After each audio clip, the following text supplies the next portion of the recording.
Hey, what's up? I'm Kristen. I play guitar in Conquer Divide, and this is my gear. So, since the last time I did one of these, I've upgraded to a rack setup here, just pretty much for convenience. I had a PV head before this, and it sounded great and everything, but it's just like tubes break on tour, and then I was constantly running to Guitar Center, and so I kind of just did this for convenience, and plus it's a little bit closer to our album tone, because we used a very similar tone to Joey Sturgis' Menace plugin, and this is also a Line 6 head here. This is not Axe-Fx, it's a Pod HD Pro. So this is a great option, you know, if you don't have the money to spend on an Axe-Fx, because this sounds pretty good as well. And it comes with this foot pedal here, so you can plug all your tones in and just cycle through for each song, whatever you gotta do. I was getting to the point where I had like maybe 10 different pedals prior to this, so I was tap dancing during some of our songs. It was like to the point where I couldn't make all the changes in time, like for some of our stuff in Nightmares or At War. So this is way easier. It's, you know, you can make any tone out of this. It's got all the pedals you need. We use a lot of delay, stuff like that. So I have it all pre-programmed, and I just click one button and it is done. So it's amazing. So I'm kind of technologically impaired. I'll just be honest. And Joey Sturgis helped me tweak this tone a little bit, so it's a little bit closer to our album sound. It's better for a live sound though than what is on our album. So so that is the first knob here. That's my distortion, and then I have a clean here, and then I have two different delays, one for At War and one for Nightmares, and that's basically it. So this is just a Furman power strip. These are kind of convenient. These pull out. These are lights, so you can kind of see what you're doing, which is especially helpful when the light guy shuts everything off and you can't see anything. So that's kind of nice.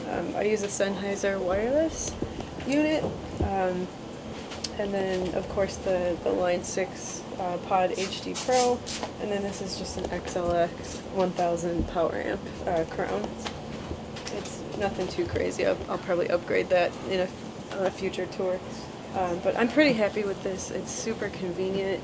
Again, way easier than using a ton of pedals and like 8 million chords, and then like, you know, something can accidentally get unplugged if your like singer trips over it and then you can't figure out what's wrong. If one chord is unplugged, the whole pedal board goes dead. That doesn't happen with this, so I highly recommend it. It's a little bit of a steep learning curve. Well, I shouldn't say that. Axe-Fx is kind of more of a steep learning curve. This is actually pretty easy. It comes with a program. You just pop on your computer. It's super easy to use. There's like little pictures of each amp sound. It's like super user friendly for somebody like me that's not very technologically inclined, so I like it. So this guitar here is my Ibanez Prestige. I picked it up at Guitar Center a couple years ago. I love it. It's got a super thin body, which is great for me. I've played some other guitars before that are a bit too heavy on stage, and I'd get tired out faster, so this is great because it's really lightweight. The funny thing about this guitar, I am friends with Nick Sampson from I'm Abomination. He also does some production for bands. I think he actually worked with Famous Last Words, ironically enough. This was his guitar. He sold it to Guitar Center, and I went in there like a week later looking for one. I was like, oh, this is beautiful, like, this is great, that's the one I want. So I bought it. He comes over to my house like a couple months later, and he's like, yo, that's my old guitar, where'd you get that? I'm like, I just got it.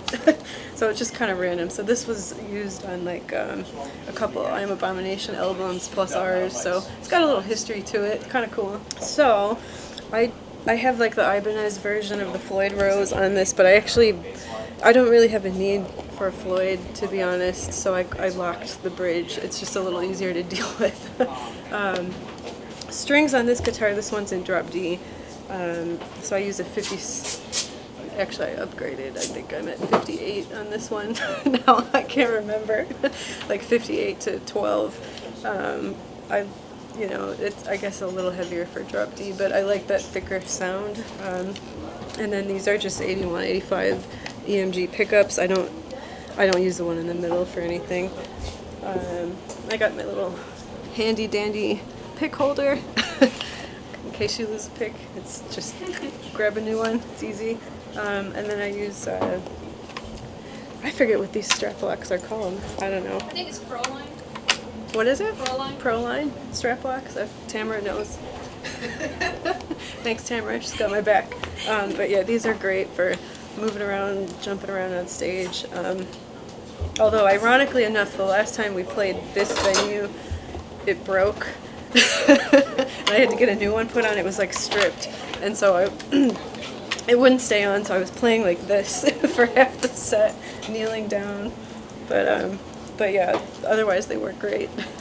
So this is my other guitar. This is a Kirk Hammett Signature Series ESP.